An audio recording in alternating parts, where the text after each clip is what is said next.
الحمد لله نحمده ونستعينه ونستغفره ونعوذ بالله من شرور أنفسنا ومن سيئات أعمالنا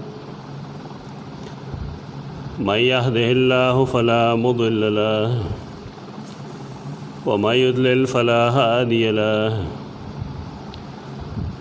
وأشهد أن لا إله إلا الله وحده لا شريك له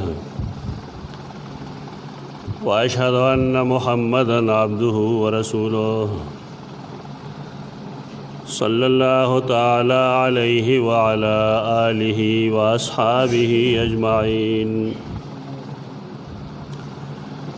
أما بعد فأعوذ بالله من الشيطان الرجيم بسم الله الرحمن الرحيم ولقد أرسلنا إلى أمم من قبلك فأخذناهم بالبأساء والضراء لعلهم يتضرعون فلولا إذ جاءهم بأسنا تضرعوا ولكن قست قلوبهم وزين لهم الشيطان ما كانوا يعملون فلما نسوا ما ذكروا به فتحنا عليهم أبواب كل شيء حتى إذا فرحوا بما أوتوا أخذناهم بغتة فإذا هم مبلسون فقطع دابر القوم الذين ظلموا والحمد لله رب العالمين قل أرأيتم إن أخذ الله سمعكم وأبصاركم وختم على قلوبكم من إله غير الله يأتيكم به وانظر كيف نصرف الآيات ثم هم يصدفون اسماء اللہ الحسنہ کے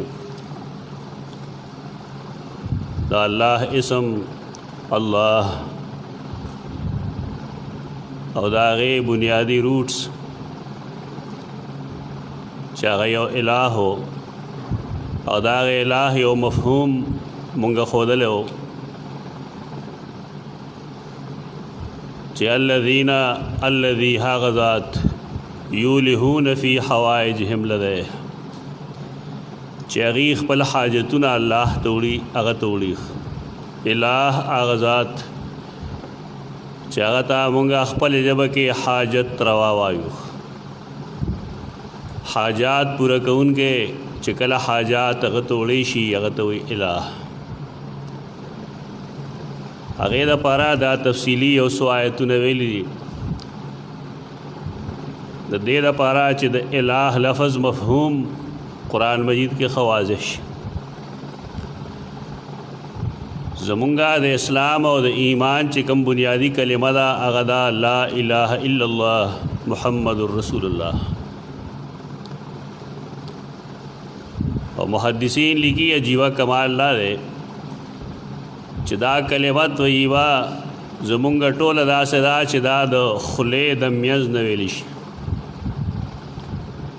یہ پدے کے شفوی حرف نشتہ دے آغا حرف چی آغا دا شنڈو نا ادا کی گی پا کلمہ طیبہ کے دا سے حرف نشتہ دا سے لفظ نشتہ دے اور دینا استدلال کئی محدثین پا دے خبرہ چی دا خبرہ دا کلمات اعتقاد نہ بغیر غیر مفید دا آخرت کی کلمات لا الہ الا اللہ کہ یو سڑی تشپ اخلویلی و عقیدین دا غیر مفید دا دا غیب استدلال دین اوم دے چی دے کی شفوی لفظ نشتا یعنی زمونگا حرفون خوباد حلقی ویخ بعض هغه چې هغه د جوف د خېټې د خولې د خېټې نه روزي او بعض هغه چې هغه شونډو نه وزي یہ ته مخارج وي لا الہ الا اللہ محمد الرسول اللہ کے شفوی لفظ اغیوی نشتا دبار کے دا ځان له نکتی دي خو لا الہ الا اللہ زمونږه د اسلام او د ایمان بنیاد دی که مونږه د الہ په مفهوم پوه شوې نو بیا په دې پوهیږو چې مشرکین ولې په دې لا الہ الا اللہ جنګ او نن ولې خلک په لا الہ الا اللہ ویلو جنگ نه کوي څه وجه ده دی د هغې نور څه وجه نشته دی ما سوا د دې نه چې هغې د الہ په مفهوم پوهېدل چې الہ څه ته وایي زمونږ خلک د الہ په مفهوم نه پوهېږي په دې وجه څوک چې د دې لفظ وضاحت کوي د دې اسم وضاحت کوي نو د خلکو سره دشمني او په هغه باندې عجیب و غریب اتهامات او الزامات لګوي عرب په پوهېدل نو ځکه هغې ویل چې اجعل الآلهة إله واحدا ان هذا لشیء عجاب دا سوال هغې په دې وجه کو چې هغې د الہ په مفهوم پوهېدل مونږه چې کوم بنیادی ځای کې قرآن مجید ویلی دی پینډۍ کې شیخ القرآن غلام الله خان رحمت الله تعالی علیه نه هغه په دې باب کې د هغه ډېر عجیب و غریب انداز و تاسو چېرته د هغه تقاریر واورئ چې کله هغه د الہ کلمې له راشي کم انداز کې هغه بیانوي هغه واقعي د انسان ایمان تازه کېږي په هغې د هغه تفسیر جواهر القرآن مقدمه کې مسئله الہ په نوم باندې هغه شپږ صفحې لیکلي دي غټې غټې صفحې چا سره چې دا کتاب نه هغه ولولی او د هغې دپاره هغه یو قاعده هم لیکلې ده هغه قاعده احسن الکلام کې هم لیکلې ده چې قرآن مجید کې کم ځای کې د الہ اسم راشي نړوان دی او وروستو ته د الوهیت خصوصي او صاف ذکر یې ته قرآن فهمي وایي دغه اوصاف چې مونږ معلوم کو نو مونږ ته پته ولګېږي چې د لا الہ الا اللہ څه معنی مفهوم سره د اسماء الله الحسنا د بیانولو ضرورت یا حاجت په دې وجه هم دی چې مونږ ته د اسلام بنیادی تعلیمات معلوم شي نو دا الہ د چا چې مونږ تذکره کوو د آیتونو کې د هغې تذکره دا سورة الانعام دی او کم آیت نه چې زمونږ استدلال وي د الہ هغه به انشاءالله شپږ څلوېښتم آیت وي ان اخذ الله سمعکم وابصارکم وختم علی قلوبکم من الہ غیر اللہ یاتیکم به فوکس زمونږ د بحث په دې جمله باندې الله رب العزت دا هغه رحم و کرم دا دی چې هغه انسانان کله پیدا کړل د یوازې د دې د صحت د جسم د تربیت انتظام نه کوي بلکې د روح د تربیت انتظام هم کوي الله دا عبس او محمل نه دی پیدا کړی ځناور نه دی د دې د پیدایش څه مقصد دی هغه مقصد خپل رب پیژندل دی د پیریانو د پیدایش مقصد هم دغه دی د انسانانو د پیدایش مقصد هم دغه دی د دغه مقصد د یادولو دپاره او د تعلیم او تربیت دپاره الله هر زمانه کې رسولان برا لېږل پاغې رسولانو کې آخری رسول سیدنا محمد مصطفیٰ صلی اللہ علیہ وسلم دے خاتم النبیین دے داغا نرستو بل څوک نوے نبی نرازی دا عقیدے جز دے دا عقیدہ سیدنا آدم علیہ السلام اول و دا انبیاء کرام علیہ السلام حدیث کرا دی کائے نبیا مکلمن سیدنا آدم نبیو اللہ غسر کلام بکو او آخری نبی دے سیدنا محمد مصطفیٰ صلی اللہ علیہ وسلم دے وجنا د امت دا اجماعی عقیدہ دا چې که څوک د نوې نبوت قائل شي دا سړی مسلمان نه دی نوې سړی چار څوک دې باب کې د امام ابو حنیفه رحمه الله فتوا ډېر عام ده پکار دای چې مسلمانان هغه یاد وساتي. هغه دارا چې کنن یو سړی دا وایي چې زه نبی ام د الله ادعا وکړي او یو مسلمان دا غنه تپوس وکړي چې ستا د پیغمبرۍ دلیل سره دا کوم چې تپوس کوي د دلیل دا سړی کافر دی. ولې د خیال لای چې که یو سړی په نبوت دلیل پیش کړي نو زه به یې ومنم یا آیا د نبوت په اجرا سے دلیل شته دی؟ نشته دی. احناف دې باب کړی سخت دی. په دې وجه دا پیغور د څوک نه کوي چې مرزا غلام احمد قادیانی حنفي و څه چلو شو. ته دې مقصد دا نه چې احناف وایي ناکار خلک دی. دا کم خلق چې دا الزام لګئی په دې کې خدا سے خلق راغلی دي چې هغه انکار د حدیث کوي. ډېر داسې خلق دی پکې چې هغې په ویښه باندې د الله د لیدو هم قایل دي. دا مو وایه دا خو یو جماعتي په کې ګنده ګنده افراد هم پیدا شي. په دې مسلمانانو کې لږ بې دینه خلق دی.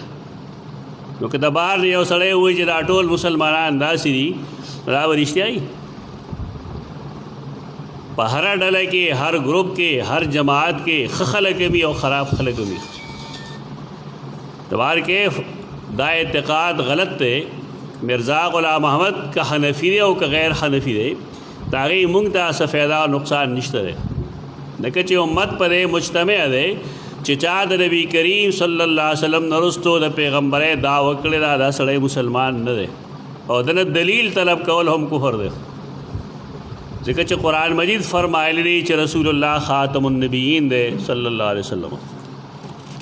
دې آیتونو کې الله رب العزت زموږ څه تربیت کوي. دې مخکې قرآن مجید واقعات ذکر کړي دي چې اقوام مکذبه الله څنګه تباه کړل. ولې تباه کړل؟ د هغې د تباهۍ بنیاد دا و چې هغې د الله رب العزت په قدرتونو باندې یقین نه ساته. د الله د نعمت قدر هغې سره نه و. د انبیا علیهم السلام خبره هغې نه منله. دا وجوه ذکر کړي دي. د هغې نه وروستو بیا دا فرمایي چې مخکې څومره خلک مونږ لېږلی دی نا خلق د انکار د وجې مونږه باسا او ضرا باندې ونیو. بدنی تکالیف رالل، مالی تکالیف پر رالل. د دې تکالیفو بنیاد سو لعلهم یتضرعون د دې لپاره چې دی الله ته عاجزي وکړي خپله غلطي ومني. د تکلیف د راتلو ګڼې وجې کله الله رب العزت انسان لا د هغه ته بد عملۍ سزا ورکوي او کله دې مقصد باندې چې دا سړی الله ته رجوع وکړي. ځانه فتوی نه لګوي خلک چې چېرته مصیبت راشي نو ټول خلک لګیایي دا فلانی کار کېده ځکه دا چلو شو. چې کله مونږ د الله کارونه هغه ته پرېږدو د الله کارونه لاس کې مال دی د هغې علل او اسباب مه وایه چې وایه نو بیا ټول ووایه چې دې څیزونو یو سبب دای یو سبب دای یو سبب دای او یو سبب د هغې جغرافیایي ماحولیاتي تبدیلی ټولې ووایه. اوس هېڅ اعتراض بر باندې نه راځي خو چې ته صرف یو وجه ووایې نو په هغې به اعتراضات راځي. د الله فیصلې د هغې اختیار لاس کې نه دي اخیستل پکار. الله تکالیف راوستل د هغې سبب یې دلته دا خو لعلهم یتضرعون د دې لپاره چې دی الله ته عاجزي وکړي. لیکن دې خلکو عاجزي ونه کړه. تکلیف راځي، مصیبت راځي، مړی کېږي چاپېر، سیلۍ راځي، طوفان راځي، فصل تباه کېږي. دا څوک نه وایي چې مونږ غلطي کړې ده. هر سړی څه وایي؟ خلک خراب شوی. یعنی پکار دا و چې هر سړي دا اقرار کړی وی چې مونږ خراب شوي. حدیث کې راځي چې کله یو سړی دا وایي چې خلک تباه شو نو دی سر کې تباه دی. دی په دې خلکو کې نه دی څه دا ځان پاک ثابتول غواړي چې زه پاک یم یا ما ګنې څه غلطي نه ده کړې.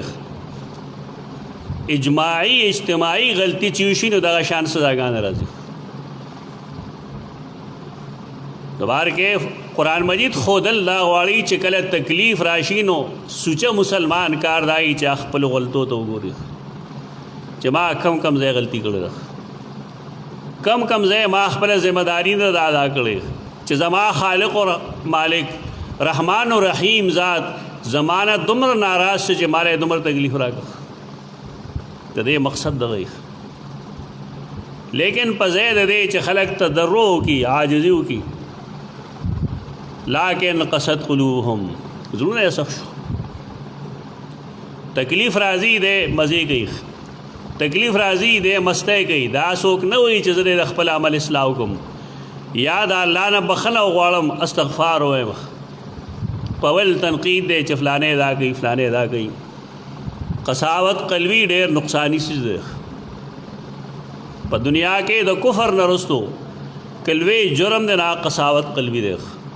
دا انسان د هر څه نه محرومه کی، د دین نه محرومه کی.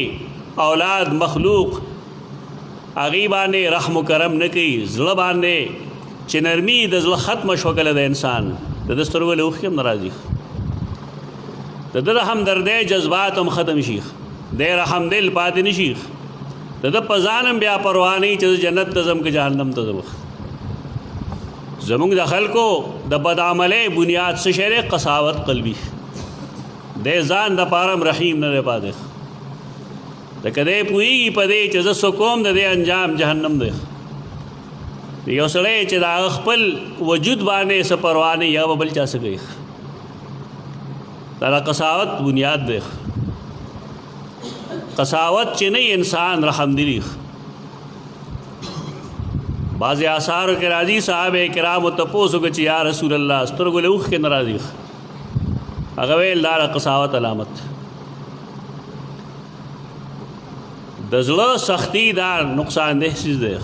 تاسو که تفصیل ګورئ د دې یا تفسیر ګورئ نو قرآن مجید چې کوم ځای کې د حجاره او ذکر کوي که نه د ګټو تذکره کوي هلته کې ان من الحجاره، د هغه ځایونو کې بیا یو تفسیر راوالی وګورئ چې ګټو کې خدا سے شته دی چې سره دی چې هغه ډېر صلابت دی ډېر مضبوطوالی دی، لیکن د ګټو نه هم کله کله نیرونه بهیږي.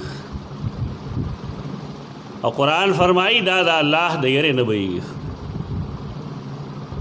انسان بس یو څه به د هغه علم یې چې دی وایي دا چینه را بهیږي، ټیک ده چینې هم بهیږي، لیکن الله چې ویلي دي نو دا صحیح دي چې د بعضې ګټو نه اوبه را بهیږي. بعضې راغړي من خشیت الله د الله د یرې نه. کم شی چې موږ ته سخت ښکاري هغې کې دومره نرمي شته، لیکن انسان دومره شقی القلب شي چې دی د الله د عذاب نه نه یریږي. دا د مخکنو خلکو تباهي وه په دغې باندې. د قساوت بنیاد سره شیطان چې شیطان د خلکو زړونه هغه نیولي دي، هغې ته د دې بدعملۍ ښایسته ښکاره کړي دي. دا قرآن قصه نه کوي، دا هغه درجه به درجه د عذاب تذکره کوي چې الله تکلیف راوست د دې دپاره چې خلک الله ته رجوع کړي. رجوع نه کوي خلک الله ته، زړه سخت شو، شیطان اعمال دي ته خپل ښایسته کړل، نو څه چلو شو بیا فلما نسوا ما ذکروا به. د دې لازمي نتیجه دا راشي چې وحی باندې سړی بیا تذکر نه اخلي، نصیحت نه اخلي. قرآن که بیانېږي نو بیانېږي د ده پای باندې، حدیث که بیانېږي به یو سړی چې شقی القلب شي او قساوت قلبي راشي د هغه هېڅ پروا نه وي په دې تعلیماتو باندې. مفسرین لیکي دا البرهان کې لیکلي زرکشي چې که یو سړی د قرآن نه عبرت حاصل نه کړي او دی ونه جاړي او زړه نرم نه شي او د آخرت تذکره د په مخ کې وشي او د زړه نرم نه شي، نو دا یې سړی که ته د غرونو میانځ کې وچغې راوچغې که نه د زړه کې نرمي نه راځي. د قرآن په بنیاد باندې د قرآن په وجه باندې چې د سړي زړه کې نرمي را نه شي نه بل به څه شي آخر. خو دا د خلکو کار دی د قرآن په اورېدو باندې چېرته چا ونه جوړل، خو چې دروغجنه کیسې اوري که نو پای به وژاړي. خلک وي دا د ایمان علامت دی. سوال دا چې د ایمان په کتاب نه جاړي او په کیسې جاړي د په حال رحم پکار دی. دا څنګه حالت دی د روجنې کیسې د خلکو مخکې کوه، په خپل هم جاړه نورم جوړوه. دا ډېر ښه فن دی. چا چې ابو زید سروجي پیژندلی په چا باندې چې کتاب لیکلی شوی د مقامات حریري، هغه له د اشتقاق ډېر ښه چل ورځي چې خلکو کې خپل نوم څنګه پیدا کوي، د خلکو جیب باندې به ډاکه څنګه اچوي، جیب به څنګه خالی کوي، چندې ته به څنګه تیاری. هغه هم دغه چل دی. دا ابو زید سروجي تعلیمات دي، د هغه تربیت دی. عجیبه کار دی. خلق جاړي د خلکو په مخ کې بار چیزی نه شان بيدی نه عقیده سمې نه عمل کې فرق راغلی. دا فن دا غلط دا فن دی. دا الله د یاري نه کیږي. دا فن دی، بس خلق له چل ورځي دی. اصل کتاب چې هغه د انسان د يرولو کتاب دی او انسان لپاره جړه پکار دا هغه د الله کتاب دی چې کله سړی په دې پوه شي، په دې کې د اقوام مکذبه ذکر ووري، په دې پوه شي ګوره نوح علیه السلام 950 کاله دین بیان کړی دی، تبلیغ یې کړی دی، لیکن صرف واته کسان مسلمان شي. انن یو امي سړی پاسي هغه خلق دین ترو بلی جماعت ډک شي. دا ولې یک څه وجه ده چې سړی وګوري نو بیا د پیغمبر خبرو ته وګوري، نه هغه غونډ او زیړ نه کوي، هغه صاف ستره خبره کوي چې ما لکم من اله غیره. ستاسو د پاره د الله نه سوا څوک حاجت روا مشکل کشا نشته. خلق حاجت روا مشکل کشا پیژني ځکه هغه دین ته ناراضي، او د نن زمانه خلق حاجت روا مشکل کشا نه پیژني. تو کوم شی چې هغه ته دین ښکاري نو هغه تراشي بس جماعت ډک شي. بیا خلک مقابله کوي جی پلان کې سره 2 کسان دي خو 1000 کسان دي. وایي ورو پوهه خلک پکې څومره دي. دا بنیادی خبره ده چې دین باندې سمجھ لرونکي خلق پکې څومره دي. په قرآن مجید پوهه خلک څومره دي. فلما نسوا ما ذکروا به، دا قرآن انداز یاد وساته. کله چې دی هغه تعلیمات یې کړل چې دی لپاره تذکیر ورکول شو، قرآن یې کو فتحنا علیهم ابواب کل شیء، مونږ په دې د هر چیز دروازې پرانستې، مال ډېر شو، عزت ډېر شو، شاګردان ډېر شو، گاڑی ملو شو ډېر شي، غلې ډېر شوې. فتحنا علیهم ابواب کل شیء. ور په بيدینه کې داسې زونه ډېری دې ته د الله رب العزت هغه ابتلا وي چې په انسان راولي. دیکھ مونږ تم تنبیه دارا چې کومګه غلط کار یو زمونږه عقیده خراب وي او دا غي باوجود زمونږ مال او اهل عیال ډیریږي، دا زمونږ د پاره غوړې ابتلا ده. دا خبره نه ده. پکار راي چې مونږ خپل عقیده باندې او خپل عمل نظر ثاني وکړو. کمال نه ده. زمونږ ساری او حدیثي غل بیانوم زه پای کې زده ملګرو ته هم چې همیشه با خپل اصلاح خپل کوو، بل ته وګوته نه نیسو چې فلانه دا چل گئی. خپل گریوان کې وګوره، خپل عمل ته وګوره. زما مال و دولت ډیریږي ورځ پر ورځ سیوا کیږي، آیا د دې بنیاد دارې چې الله مان راضي دی؟ نو که الله رضایي الحمدلله. الله پس رضا کیږي په قرآن منلو د نبی کریم صلی الله علیه وسلم په صحیح تابعداري الله رضا کیږي. کدا موجودی دا سزنا ٹھیک دا سڑے دے خلے تا خور واجی شکر دے ادا کیجئے اللہ تعالیٰ لاکھ شکر دے. خکنا بالفرض بی دینی دا او دا غیب باوجود مال ڈیری گی، اولاد ڈیری گی، دا مسئلہ برباد رکھ. کمے کوتا ہے او کمے راضی چسڑے ختم کی. فلما نسوا ما ذکروا به فتحنا علیہم ابواب کل شیء حتی اذا فرحوا بما اوتوا. تردی چې دی مسشو باغ سیس چې دی ورکړی شو، مالی ډېرېده مستیم شروع شوې. اخذناهم بغته، مونږ هغې ناڅاپه ونیول. د الله عذاب چې راځي هغه دیره دیره راځي، هغه په دمه دمه راځي. دې ته د مفسرینو او د محدثینو یا د دین په اصطلاح کې استدراج وایي. سنستدرجهم من حیث لا یعلمون. دعا کوي چې الله مونږ د استدراج شکار کې ما دا گناہ دی. د گناهونو په بنیاد باندې کله دغه شان چلو شي چې الله انسان لار سور گئی. ته دې فایده دای چې دا الله قهر او غضب خپل پیک ته ورسی انتها ته بیا چې دا انسان رونی سی کنه تو دې چونکیږي، لیکن دا الله رحم و کرم هغه بیا پتیش کې ناراضي. دا الله رحم و کرم حرکت کې ناراضي. الله نه پناه غواړي داسې حالاتونو. انسان دې د لوګي نه مړ شي، خود د رب دې ادنا ناراض نه. کہ انسان سره هر څه ډیر دی، مال ډیر دی، دولت ډیر دی، جائیداد دی، حسن دی، عزت دی، هر څه دی، لیکن الله ناراض دی. دا اس نه پکاري. اخذناهم بغتا فاذا هم مبلسون. ابلاس نا امیدے تو دی بیا نا امیدی. الله وی زسو کم فقطع دابر القوم الذين ظلموا. دابر رستنی سړی دی چې کله قوم دغه ځای ته ورسي نه الله داغي نسل تواږي، نسل ختم شي. یعنی الله رب العزت پیغمبران را لېږل، کتابونه را لېږل. اوس قرآن موجود دی، د نبی کریم صلی الله علیه وسلم سنتونه او احادیث موجود دي. ایو سړی د پوی باوجود پاغه عمل ته تیار نه دی، نو دې یاد ساتي چې الله بدل داسې سزا ورکړي. ظالم قوم چې تباشي الحمدلله دې سړی ووي. نو بیا یو بل خبره کوي. اوس هغه خبره زمونږه د الٰه د مسلې د وضاحت لپاره وایا رأیتم ستاسو څه خیال دی؟ ان اخذ الله سمعکم وابصارکم وختم علی قلوبکم. مشرکین مکہ مخاطب دی، وسره مسلمانان مخاطب دی. انسان علم پس حاصلی اول دے اوریخ لولینا.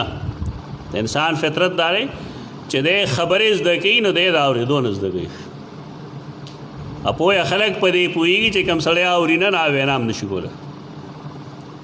گویایی متعلق دا سمع پورک اور دیکھ مونگ تداخی چه اورے دیر خواہ دا خلدہ کنا دا استعمال کم گو.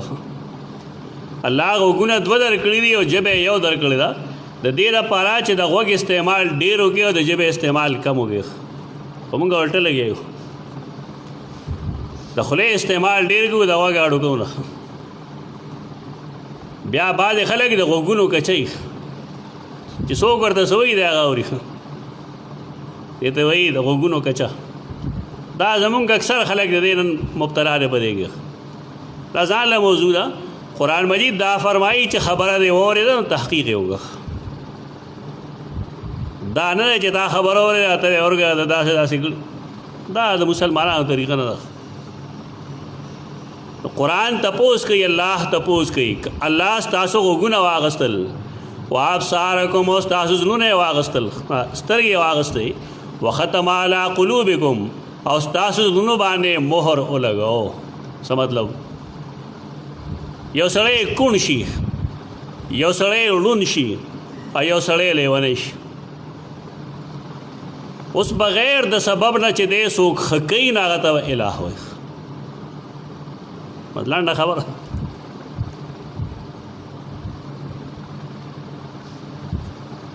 بینائی واپس راوستل، د انسان کونواله ختمول او لیوانه خکول در چا کار دی؟ در الله کار دی. اوس د مونږ خپل لا اله الا الله ته وایو پوه بشو. دی باندې به مونږ باندې ډېر محنت کوو. مونږ ته ویل سمکه معنی د لا اله لا الہ نشترے سوک سترگی خکون کے الا اللہ دا اللہ نے سوا بل سو. لا الہ نشترے وق جوڑا ان کے الا اللہ دا اللہ نے سوا بل سو. لا الہ نشترے سوک لیونے جوڑا ان کے الا اللہ دا اللہ نے سوا بل سو. کلمے مطلب خدا کا شو نبی تاسو سوچو کہ زمونږ په دې علاقو کې د لیونو ذمہ دار شته که نشته؟ دلته نظر بوستان بابا شته که نشته؟ دلته غوږونه ښه کوونکي شته که نشته؟ یعنی یو سړی یو ذات چې هغه نه دوايي اچوي نه دم اچوي نه دعا کوي څنګه مریضان ښه کېږي چې نه علاج کوي نه دعا کوي نه دم کوي اته چې دا چلو شو نو دا خو د الوهیت مرتبه تا ورکړې ده په دې مسله باندې مشرکین مکه پوهېدل چې د الٰه څه معنی ده نو ځکه هغې د لا اله الا الله اورېدو سره سمدستي رسول الله صلی الله علیه وسلم ته وویل چې ستا هغه کذاب موږ نه یې لیدلی ته ډېر لوی دروغجن دی او حال دی چې د دې نه مخکې یو منټ مخکې ویلي وو چې ما جربنا علیک الا صدقا زمونږ تجربه ده چې ته ډېر رښتینی دا بنیادي کلمه ده په دې باندې نن خلک ډېر لوی لوی خلقو ته ضال مدل وایي معتزله ورته وایي بېدینه ورته وایي ګمراه ورته وایي دا بنیادي خبره ده دا یې رویمه دا د الٰه باره کې ما تا ته یو آیت وایي قرآن وایي که دا چلو شه بالفرض من الٰه غیر الله یاتیکم به څوک چې دا راولي هغه ته څه وایي الٰه به ورته وایي معنی باندې سوچ وکړه دې کې تفسیر اجت نشته چې دا چا لیکلي قرآن وایي که من الٰه غیر الله څوک الٰه دی دا الله نه سوا یاتیکم به چې دا تاسو ته راولي انظر کیف نصرف الآیات زموږ د حاضرینو کې هم ډېر کسان داسي چې به دا قسمه ګناهونه کړي دا کوي خلک زموږ یو ملګری محترم او ډاکټر محمد عمر رحمت الله تعالی علیه هغه ما ته ویل چې کله ما دا مسله نه وه زده کړې نو پرې پاکستان کې داسې قبر نه و چې ما هغه ته سجده نه لګولې او داسې قبر نه و چې هغه پسې زه د بنو نه پیدل نه وم تللی ما ته ستا د علاقې ته پیر بابا علم دو ته راغلی یم سجدې مې لګولې دلته دا کوي خلک ده ډېر شي خلک کوي دا ګناه نه ښکاري خلقو ته حال دا دی چې اکبر الکبائر الاشراک بالله تعالی د ګناه کبیره بنیاد څه شی دی الله سره شریک جوړول نو دې نه توبه وباسئ موږ تاسو ته کافر مشرک نه وایو ستا همدرد یو دا جوسې زمونږ په جهنم نه دي سود نو چا چې دا کار کړی دی هغه نن توبه تایب شي رب مخکې توبه وباسي چې ربه ما ګناه کړی ده د داسې دلی انقلاب دپاره مونږ د اسماء حسنا شروع کړي چې زړه کې انقلاب راشي بدلون راشي چې ما تر اوسه کم ګناه کوو دا به زه نه کوم دې لپاره نور آیتونه هم شته دی هغه به انشاءالله وایو دوه صورتونه داسې دي چې کې تفصیلي د الٰه مسله قرآن ذکر کړی ده انشاءالله وایو به هغه آینده جمعې نه اقول قولي هذا استغفر الله لكم